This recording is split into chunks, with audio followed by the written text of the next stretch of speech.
Erev Tov, donc on va faire le shiur, le Nishmat, Baya, Bat, Clotilde. Bezrat Hashem. Donc on commence tout de suite avec la parashat Lech Lecha.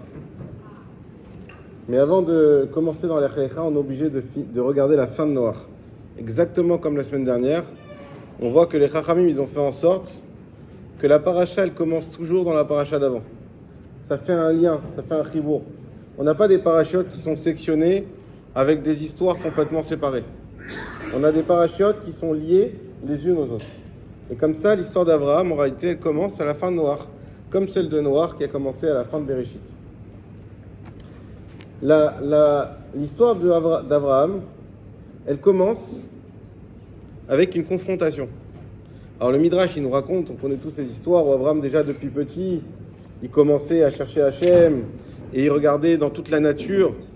Il a fait cette recherche pour trouver Akadosh Baruch Hu. Et à un moment donné, il a trouvé Akadosh Baruch Hu. Et qu'est-ce qui s'est passé? Il y a le père d'Abraham, Terach. Il était dans une difficulté existentielle. D'un côté, Terach, il avait ses convictions, il avait sa façon de penser, il avait ses attaches. Il y a son fils Abraham qui va à l'inverse de ces convictions-là. Peut-être qu'on peut tous se retrouver un peu dans ce cas-là des fois. Et Terach, il est face à un dilemme. D'un côté, il y a son fils, Abraham à l'époque, pas encore Abraham, qui a des idées un petit peu farfelues de Dieu unique, etc. Et d'un autre côté, on a la superpuissance de Nimrod. Alors Nimrod, c'est un personnage, on passe pas souvent assez devant lui, qui est très très important. On peut dire que Nimrod, il est à la base de l'existence du peuple juif. Et vous allez tout de suite comprendre pourquoi. Nimrod, c'est un grand roi. Que nous dit le Passouk? Ouayak Gibor Tsaïd Lifne Hachem. C'est un homme puissant, un valeureux guerrier, on va dire, mais aussi chasseur, devant Hachem. C'est étonnant de dire qu'il était devant Hachem. Al-Ken Yamer Kenimrod Tsaïd Lifne Hachem. Pour ça, on disait, comme Nimrod, le célèbre guerrier, qui était devant Hachem. C'est-à-dire, c'était devenu une sorte de proverbe, comme Nimrod, le guerrier. C'était l'homme guerrier. En fait, Nimrod, il a inventé une chose qui n'existait pas jusqu'à l'époque. On n'oublie pas qu'on est dans les débuts de la création du monde, surtout qu'on a fait un reset avec Noach, donc il n'y a pas beaucoup de gens sur Terre, même si c'est vrai qu'ils vivent longtemps, même si c'est vrai qu'il y a beaucoup de mariages, etc. Mais on est au début, et au début, les gens vivaient tranquilles, chacun dans son coin. Et un jour, il y a une personne qui est arrivée qui a dit non, il faut qu'il y ait une personne qui gouverne les autres. Il faut une personne qui soit au-dessus. Les plus forts doivent gouverner pour que tout se passe mieux. Et Nimrod, c'est le premier à avoir pris le pouvoir par la force. C'était un tyran incroyable. Et, comment? Ouais. Il aimerait, ouais, il n'y est pas, ouais, il est loin d'y être. Et Nimrod, non seulement il a voulu prendre le pouvoir, mais il a voulu, comme on l'a vu après plus tard avec tous les empereurs qu'il y a eu, imposer sa façon de voir les choses. Il n'y avait qu'une façon de voir les choses. Pourquoi on l'appelait le guerrier devant Hachem? Parce qu'il le faisait tout contre Hachem. C'est celui d'ailleurs qui a eu l'initiative de la tour de Babel. Donc lui, son principe, son but dans la vie, c'était d'être surpuissant et surtout d'écarter la puissance divine qui pouvait lui faire de l'ombre. Et donc il était toujours contre Hachem. Ça, c'était Nimrod. Et un jour, donc il y a Terach, comme on a dit, qui voit que son fils, il évolue dans un chemin qui n'est pas celui du monde. C'est pour ça qu'on l'appelle Abraham, on l'a déjà dit. Abraham Haïvri, l'hébreu. C'est quoi l'hébreu? L'hébreu, c'est celui qui met Ever, qui est de l'autre côté. Il y a tout le monde d'un côté et lui, il est d'un autre côté. Il est seul de son côté. Il était contre-courant, complet.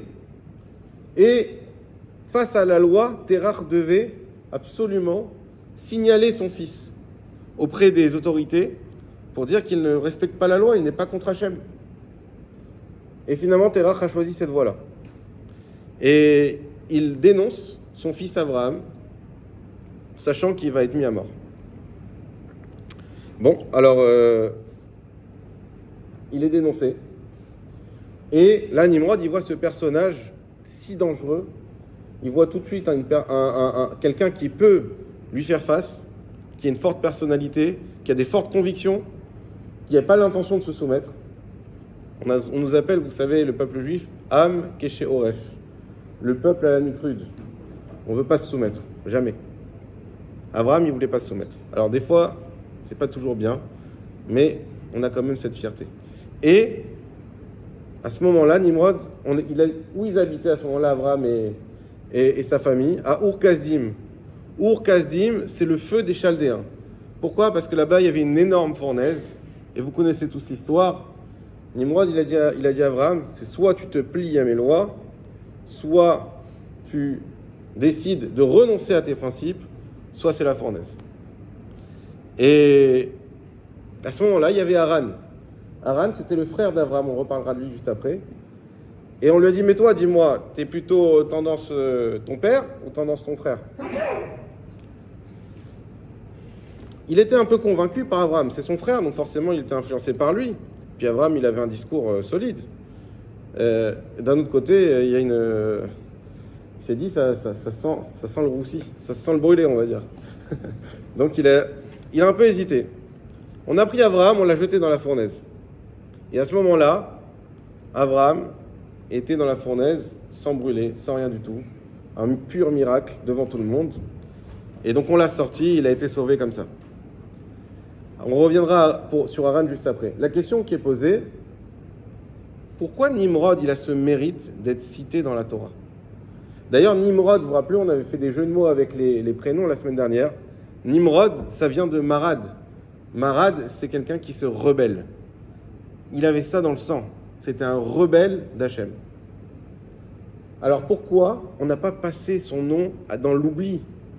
Pourquoi on a pris cette peine ? Hachem, il a pris cette peine, et il faut le dire, cette peine au sens propre, de parler de Nimrod, et de parler de quelqu'un qui l'a mis au défi, et qui quelque part a un petit peu eu du succès dans cette démarche.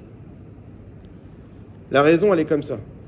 On remarque par la suite qu'Abraham sera exactement l'alter ego de Nimrod. Il va faire exactement l'inverse de Nimrod. Il va prendre ce pouvoir de persuasion et il va l'utiliser pour convertir en masse les gens au monothéisme. Il va convertir, on va le voir plusieurs fois, il va les accueillir chez lui, il va les nourrir, il va leur apprendre, il va parler autour de lui.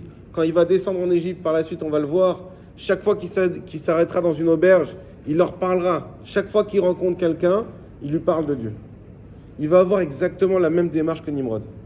Et en réalité, il faut savoir qu'Abraham, il est devenu Abraham grâce à sa rencontre avec Nimrod. C'est face à cette adversité qu'il a pu développer son potentiel. En réalité, Nimrod a été un modèle pour Abraham. D'une manière négative, mais il a su voir. On dit que Rabbi Meir, son maître, on l'appelait Acher. Pourquoi on l'appelait Acher ? Parce qu'il avait complètement rejeté toute la Torah après son célèbre passage au Pardes, Elisha ben Avouya qui s'appelait. Et après, on n'a même plus voulu dire son nom. On l'a appelé Acher tellement il avait rejeté. Et on ne comprenait pas parce que on voyait le Shabbat, Elisha ben Avouya sur un cheval, donc c'est un sourd, et Rabbi Meir à côté, en train d'étudier avec lui. Jusqu'à que Elisha ben Avouya lui dise « Arrête-toi, vous savez, Shabbat, il y a le Troum. » C'est une halakha qu'on n'a pas l'habitude aujourd'hui parce qu'on a des immenses villes. Mais normalement, quand il y a la ville, on ne peut pas dépasser de plus d'1,2 km de la porte de la ville jusqu'à l'endroit qui n'est pas la ville, en fait, qui est un endroit. Et donc, il lui dit « Arrête-toi, là, tu vas transgresser Shabbat. Il y a le Troum. » Et tout le monde disait « Mais comment tu peux apprendre un rachat ? C'est pas bien, tu risques d'attirer des mauvaises choses, surtout d'avoir des mauvaises compréhensions. » Et Rabbi Meir dit, moi j'ai la connaissance et la sagesse pour faire le birour, pour faire comme dans une passoire, je fais la distinction et je sais prendre ce qu'il y a de bon et ce qu'il y a de mal. Abraham, quand il a vu Nimrod dans ce qu'on appelle un Aïn Tova, c'est quoi le Aïn Tova ? Dans tout ce que je vais voir, je vais savoir en tirer du bon. Même cette rencontre, on imagine qu'Abraham ne comptait pas sur un miracle. Abraham a dû avoir très peur. Abraham, c'était un homme.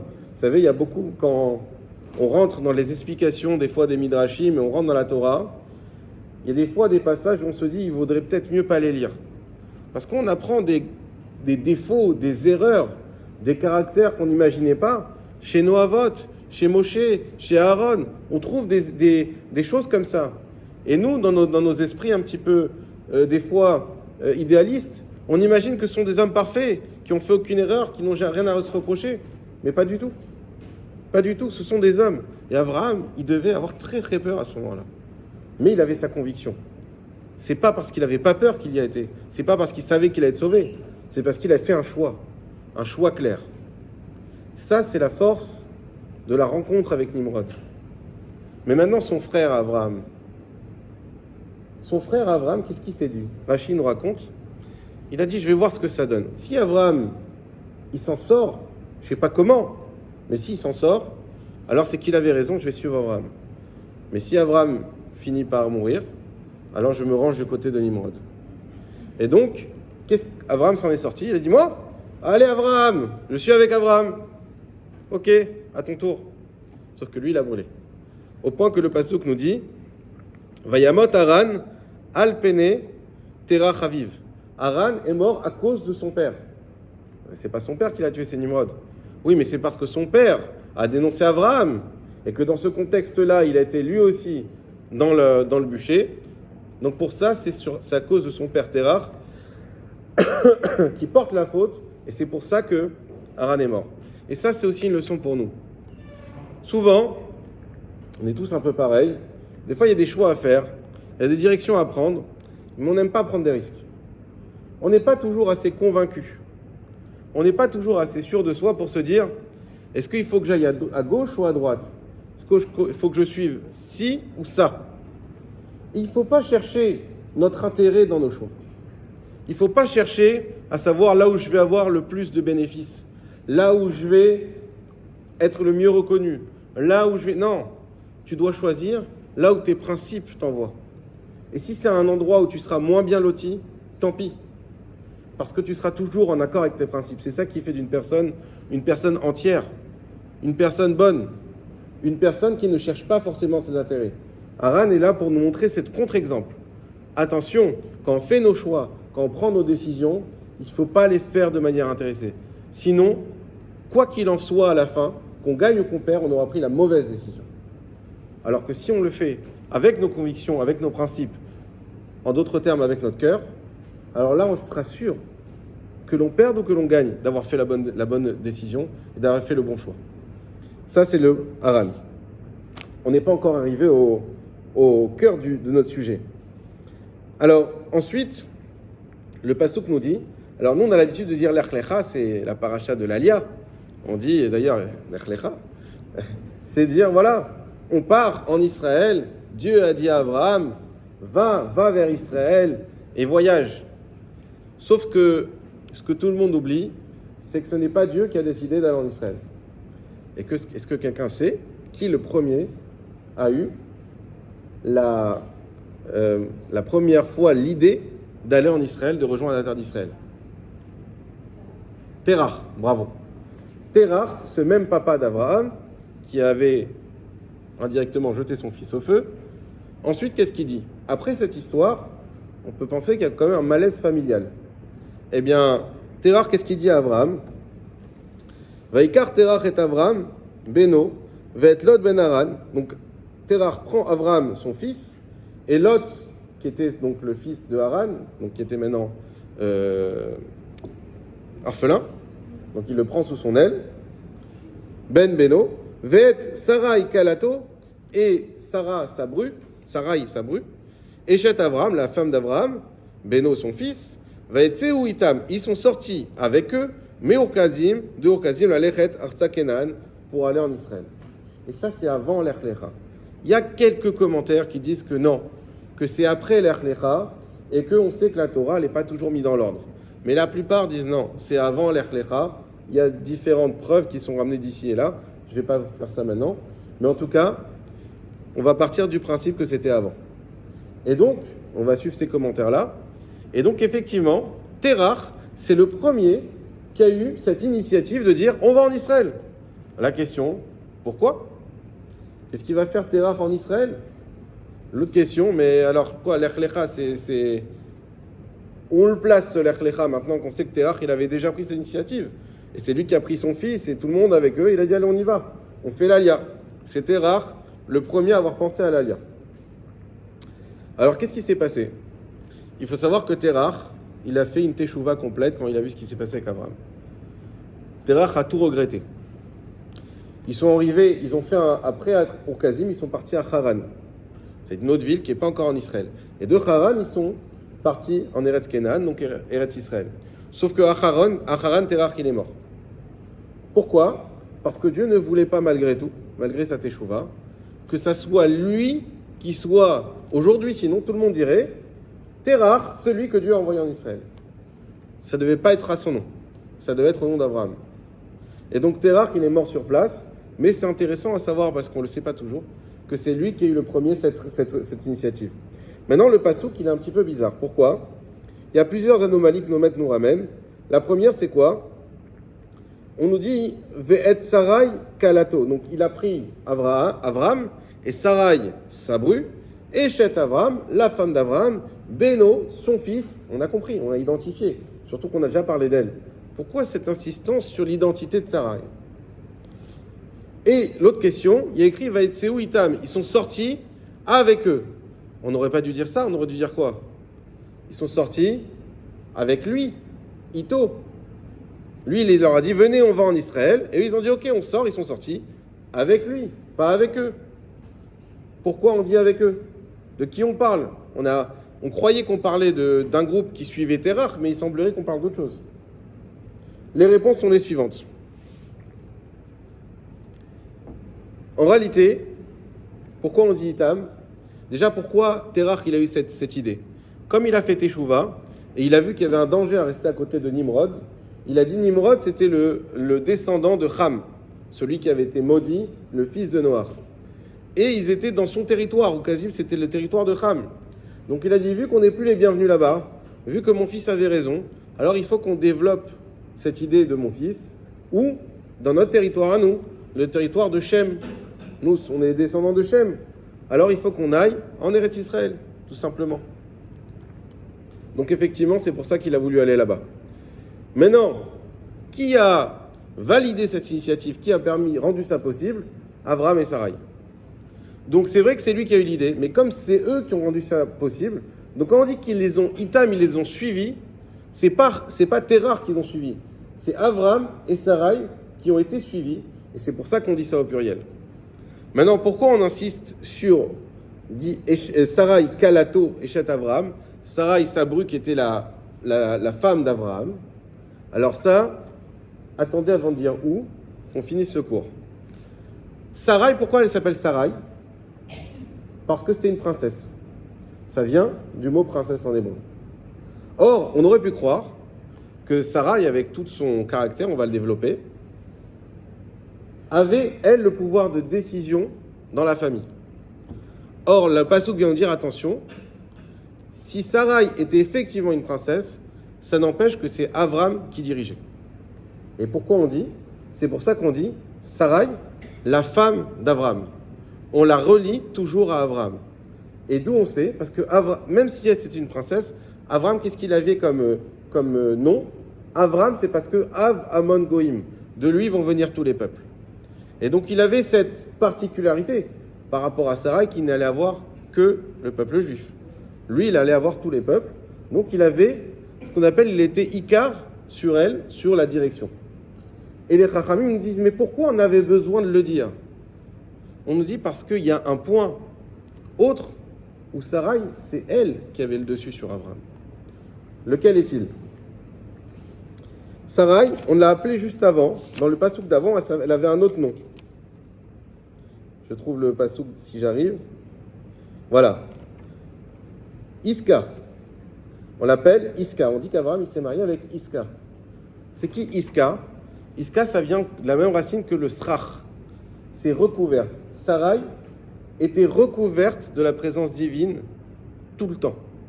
Sarai était portée par la présence divine.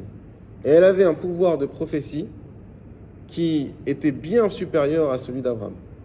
Et pour ça, les Chachamim nous ont dit, oui, Sarai, elle était sur le pouvoir de direction inférieur à Abraham, mais bien supérieur à lui sur la prophétie et la connexion avec Akadosh Baruch Hu.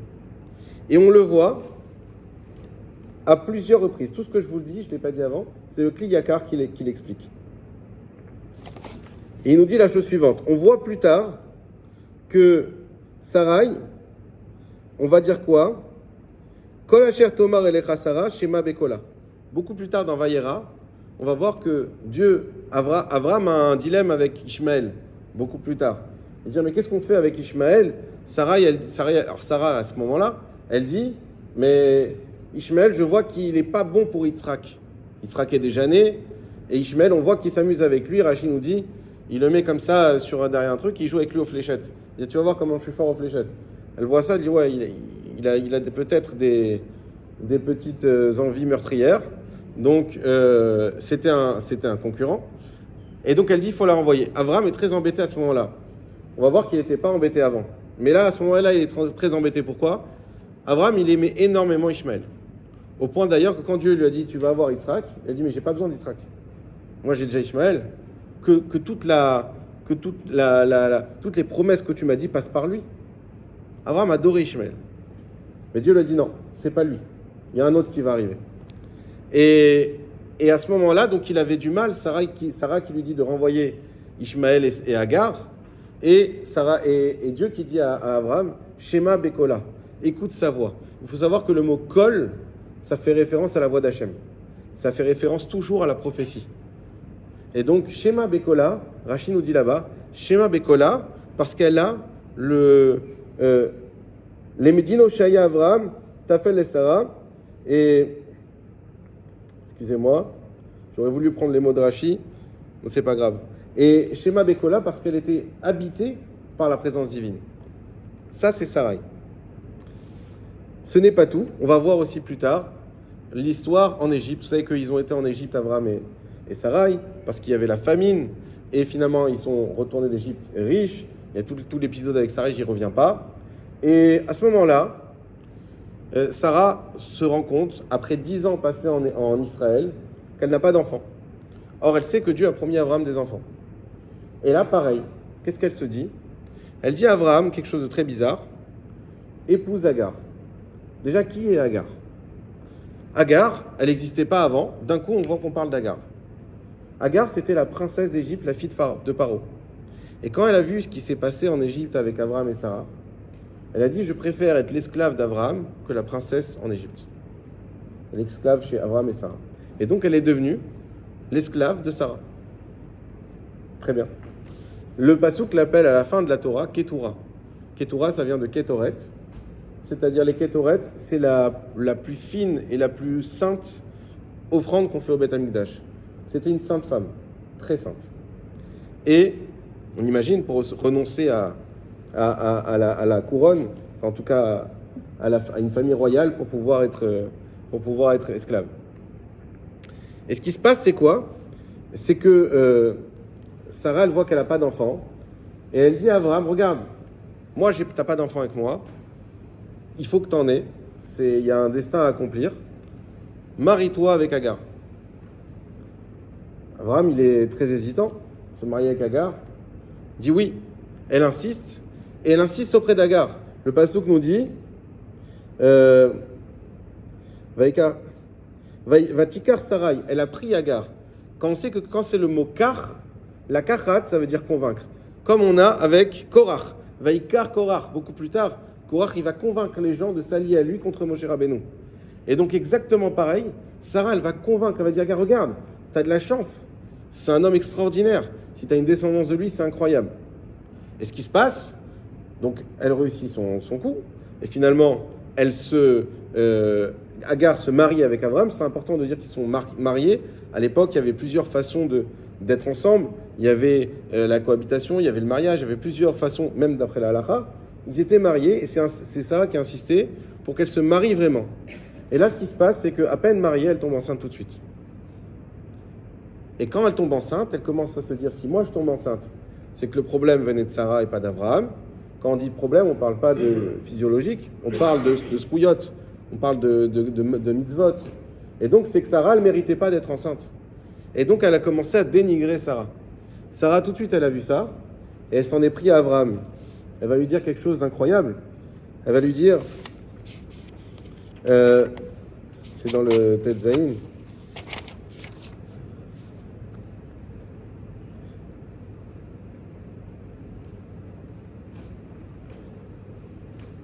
voilà. Sarah, il y a Abraham. Sarah, il a dit à Abraham, Chamasi Alecha. On retrouve notre Hamas de la semaine dernière. Chamasi Alecha. Je suis violenté à cause de toi. Anochi natati shifrati bechekecha. Moi, je t'ai donné ma servante. Va derek yarata. Et tu vois que maintenant, Vaikal Be'ena, je suis devenu faible à côté d'elle. Ishpot Hashem Be'ni ou Venecha. Que Hashem décide entre nous. Alors, je ne comprends pas, Sarah. C'est toi qui as fait la situation. Tu as insisté auprès de tout le monde. Et maintenant, tu n'es pas contente parce qu'elle tombe enceinte. Mais c'était le but, non? Oui, mais Sarah, qu'est-ce qu'elle dit à Abraham? Elle dit, petit 1, j'avais un doute sur une chose. Moi, je t'ai vu prier Hachem. Je ne savais pas si tu priais pour toi ou pour nous. Et aujourd'hui, j'ai compris que toutes ces prières que tu as faites pour avoir une descendance, tu les as faites que pour toi. La preuve, c'est que tu l'as eu, mais avec quelqu'un d'autre. Donc, tu n'as pas prié pour moi. Et la deuxième chose, tu vois que Agar, elle me dénigre. Est-ce que Sarah et Abraham ont été séparés par l'union d'Agar et Abraham? Le passouk témoigne que non. Pourquoi? Il y a écrit Vatiten Otal et Abraham. Elle a donné donc avant, donc elle a donné à Abraham Agar. Isha lo leisha. C'est quoi Isha lo leisha? Il y a un dagage dans le hé.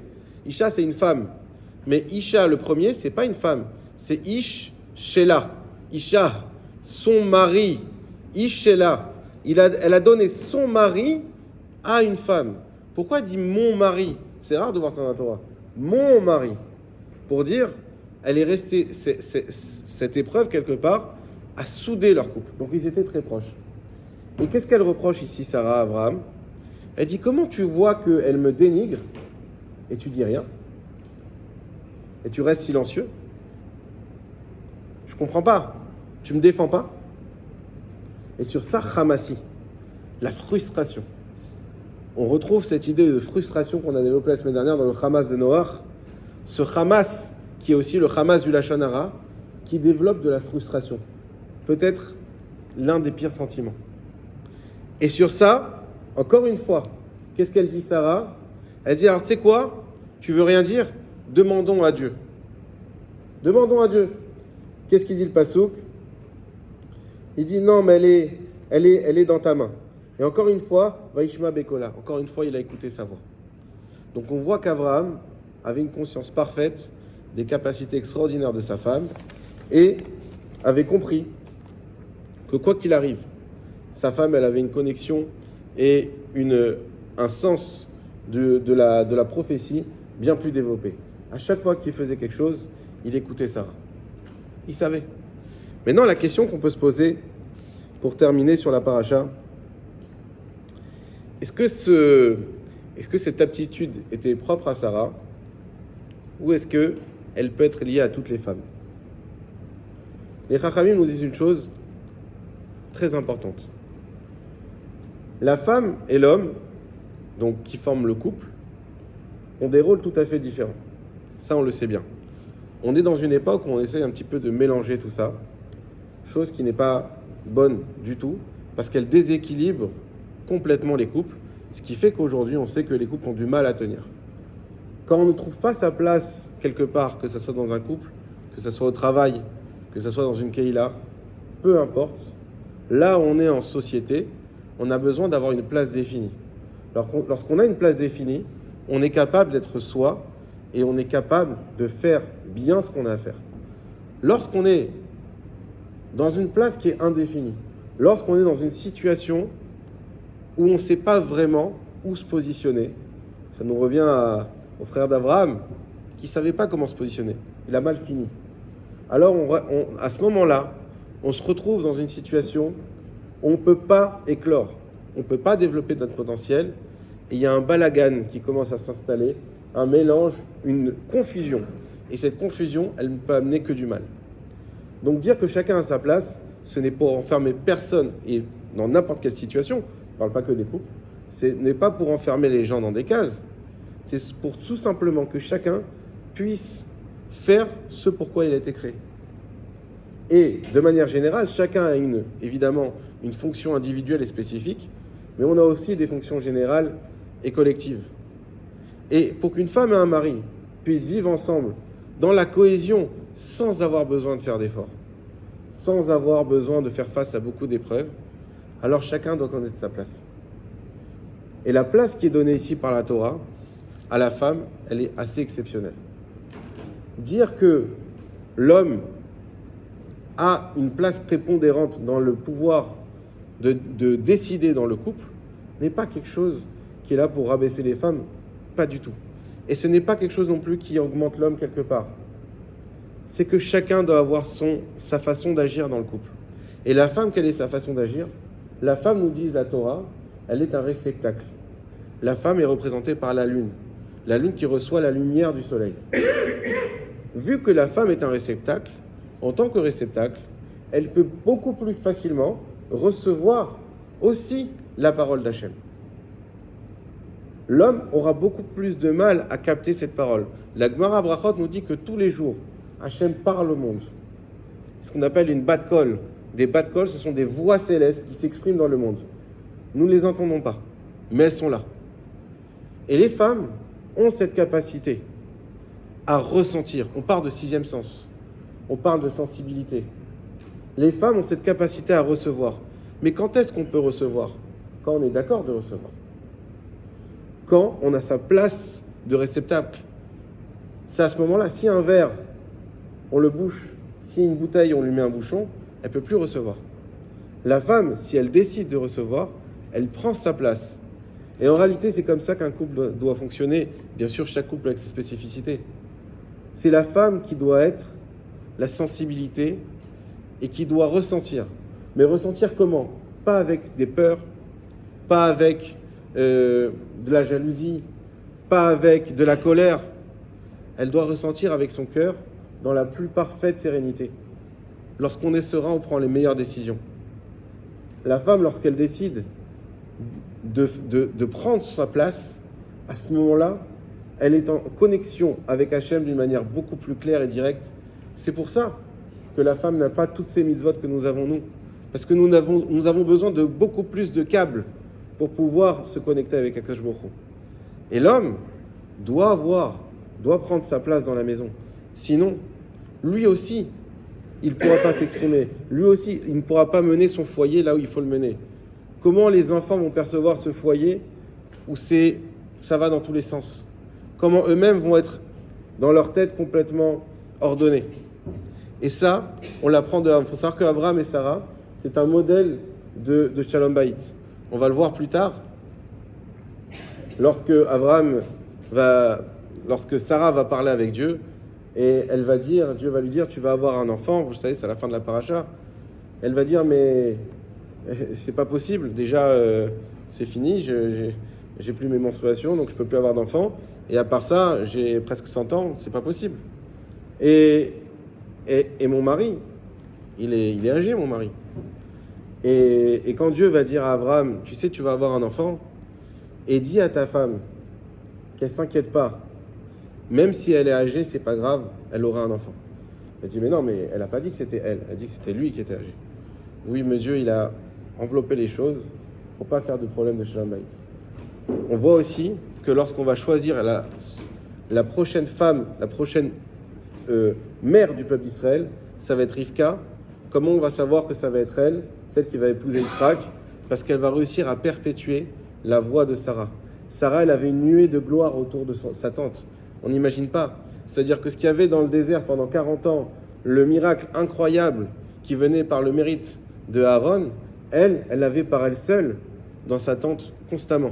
Elle avait les nérodes qui étaient toujours allumés. Et ça, il n'y a que Rivka qui a été capable de ramener ça. Donc Bezrat Hashem, que Hashem il nous donne cette force déjà de persuasion et de décision comme Avraham Avinu, qui a choisi son camp, qui a été capable d'aller au bout de ses convictions, de ses bonnes convictions. Les Shem Shamaim, comme on va le voir à la fin, c'était pas juste qu'il suivait sa bonne mida de chesed, puisqu'on voit que quand il a fallu être dur avec Yitzhak, l'épreuve qui viendra plus tard, on en parlera peut-être la semaine prochaine, la Akedat Yitzhak, celle qu'on a eu besoin de révéler pour Rosh Hashanah et à Kippour, il a su aussi faire ce qu'il fallait. Donc Abraham, c'est celui qui suit Hachem envers et contre tous, envers Ivri. Abraham à Ivri. Sachons ne pas être comme son frère, qui a lui décidé de chercher ses intérêts. Dans ce cas-là, quelle que soit la décision, elle ne sera jamais bonne. Sachons aussi être, nous, comme Abraham, et nos femmes comme Sarah, qui soient capables d'accepter et d'écouter la voix d'Hachem. Sarah, elle n'était pas contente d'emmener Agar, mais c'était ça qu'elle a entendu. Et en réalité, Yitzhak, tout comme Abraham n'a pu être là que grâce à Nimrod, malheureusement, on peut se poser cette question, mais comment elle a pu entendre une voix du ciel qui lui fait donner Ishmaël? Et on voit ce que c'est Ishmaël aujourd'hui. Oui, mais sans Ishmaël, sans l'alter ego, il n'y a pas de peuple juif. Sans quelqu'un qui vient nous montrer qui on est, on ne peut pas être qui on est. Et donc on avait besoin de cet alter ego, de ce frein, de ces remises en question, pour nous retrouver et être qui on doit être. Chazak Baruch. Alors, j'ai pas ma montre, quelle heure il est ? -5. Waouh. Ok. Alors, le Lachon Hara, on fera qu'une question peut-être. Donc, déjà, j'ai remarqué, c'est la deuxième fois qu'on cite un passouk et qu'il est derrière nous. Là, ils l'ont changé pour les fêtes. Et donc ça sera notre leitmotiv durant toute notre vie peut-être, mais aussi pendant ces périodes-là. Mi ya'ish et chafetz chaim. On l'a dit la semaine dernière, c'est le passouk dans Tehillim, le 34. Qui est l'homme qui désire la vie? Ohev yamim, qui aime les jours. Il aime la vie, il aime vivre. Lirot tov, et voir le bien. Qui est cet homme qui veut vivre heureux, qui veut vivre bien? Nous, croyez pas, on ne cherche pas à être vivre malheureux et restreint. On cherche à vivre bien. Netzor les shonecha. Alors, on pose la question, c'est qui? Netzor les shonecha. Préserve ta bouche, ta langue. Mera, du mal. Usfatecha et tes lèvres.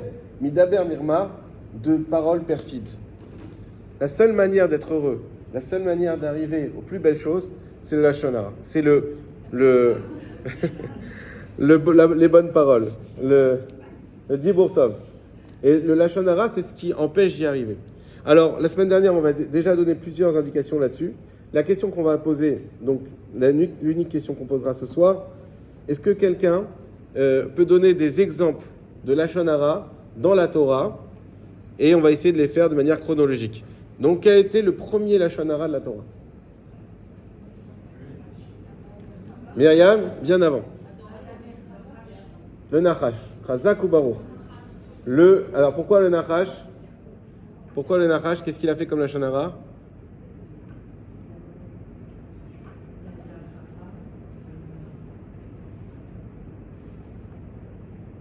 C'est pas grave, on a la moitié de la réponse déjà.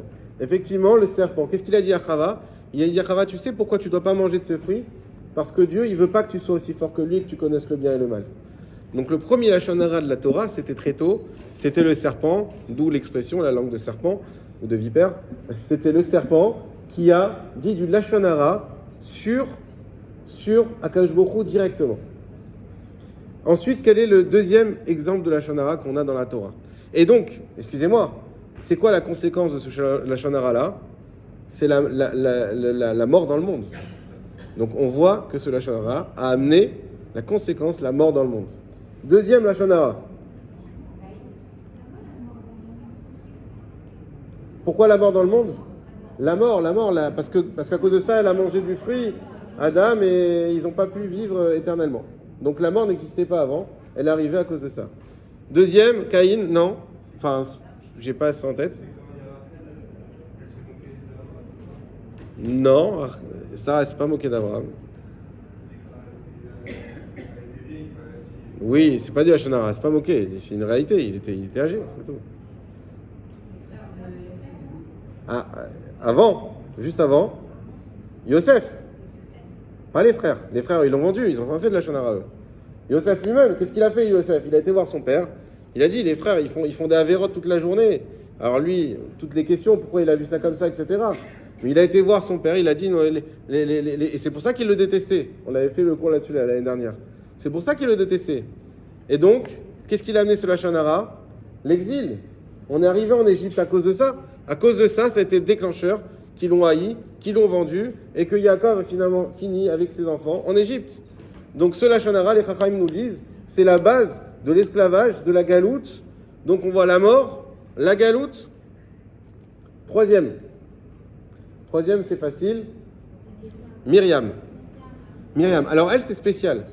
Parce qu'elle avait une super intention. Myriam, on l'avait déjà expliqué, c'était une très grande sadéquette, il n'y a même pas besoin de le dire, on le sait tous. C'est grâce à elle qu'il y avait le puits, l'eau qui représente la Torah et la vie. Donc Myriam, c'était une sadéquette exceptionnelle. Sauf que Myriam, elle était à fond sur Shalom Bayit. Et des fois un peu trop. On sait que c'est elle qui a remis ses parents qui avaient divorcé à cause du décret de Paro, et c'est grâce à elle que Moshe il est né. Myriam, c'était la grande sœur. Aaron et Moshe respectaient beaucoup sa grande sœur Myriam. Et d'ailleurs, Moshe n'avait, quand la Lachon Hara qu'elle a fait, c'est quoi? Mais depuis quand, toi, Moshe s'est séparé de Tzipora, de sa femme? Il dit, mais depuis quand on se sépare d'une femme? Nous, on n'est pas des bouddhistes. C'est quoi cette histoire? On va se marier. Nous, la Gdoucha, elle vient avec le mariage. On n'a pas besoin de se séparer. Il dit, oui, mais Hachem, il vient comme ça, d'un seul coup. Et elle n'a pas compris ça. Elle dit, mais Abraham, Yitzhak, Yaakov, ils ne se sont jamais séparés. Et la Gemara, elle dit, mais Abraham, Yitzhak, Yaakov, s'ils voyaient Hachem à travers un rideau, Moshe, il le voyait directement face à face. C'était un autre niveau complet. Et donc ça, elle a pas compris. Elle a dit à la Lachon Hara, qui malheureusement était restée un petit peu inscrite dans l'histoire, alors que c'était une grande sadéquette, et qu'elle avait une bonne intention, une intention pure, qui était de ramener le Shalom Bayit avec Moshe et son épouse. Et le dernier, les Meraglim. Justement, les Meraglim, qu'est-ce qu'on leur a dit? Vous n'avez pas appris de Myriam? Justement, Myriam, on l'a laissée en quarantaine pendant un mois, etc., pour que tout le monde comprenne qu'il ne fallait pas le faire. Et les Meraglim, ils ont fait de la Lachon Hara, alors c'est spécial. On en parlera, est-ce que c'est vraiment du Lachon Hara? Parce qu'ils ont mal parlé de la terre d'Israël. Mais la terre d'Israël, c'est pas une personne. Donc est-ce que ça s'appelle techniquement du Lachon Hara? Pas vraiment. En vrai, non. Mais quand même, ils ont eu un mauvais discours. Et à cause de ça, on leur dit quoi? Même si c'est pas techniquement du Lachon Hara, mais on vient de vous montrer à quel point c'est grave. Donc on doit avoir peur de s'en rapprocher. Ce qu'on appelle le Havak Lachon Hara, la poussière de Lachon Hara. On doit avoir peur de s'en approcher. Malgré tout, ils n'ont pas eu peur, ils en ont fait ouvertement en public. Et sur ça, ils ont été punis. Bon, Chazak Bor, c'est l'heure. Il y avait d'autres choses, on verra la semaine prochaine, Bezrat Hashem.